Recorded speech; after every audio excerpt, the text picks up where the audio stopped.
नमस्कार। मैं आज बात कर रहा हूं महिलाओं में होने वाली बच्चेदानी, अंडेदानी और ट्यूब संबंधी बीमारियों के बारे में।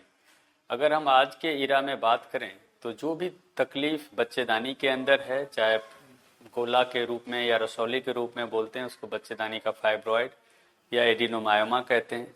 और बहुत सारी ऐसी भी बीमारी बच्चेदानी के अंदर है जो जन्मजात होती है, जैसे सेप्टम का होना या बच्चेदानी दो हिस्से में बटा होना जिसको बाइकॉर्नुएट यूट्रस कहते हैं, या किसी तरह की परत या दीवार होना, या बच्चेदानी का मुंह का बंद होना जिसको सर्वाइकल स्टेनोसिस कहते हैं।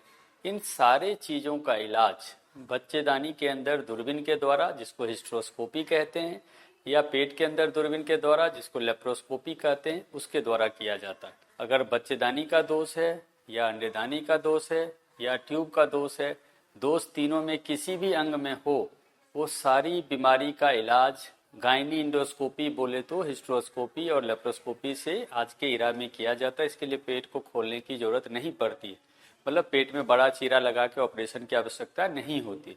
ये ऑपरेशन मरीजों के लिए वरदान है। वो इसलिए भी है कि इसमें बहुत कम ब्लड का लॉस होता है।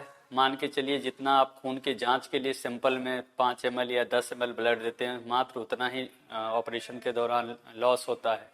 दूसरी बात है कि मरीज की रिकवरी बहुत अच्छी होती है, क्योंकि पेट कटता पिटता नहीं है। उसमें मामूली सा पेंसिल के साइज का छोटा सा छेद होता है जो हैंडीप्लास साट करके भेज दिया जाता है। तीसरी बात यह है कि मरीज को अस्पताल में रुकना बहुत कम पड़ता है।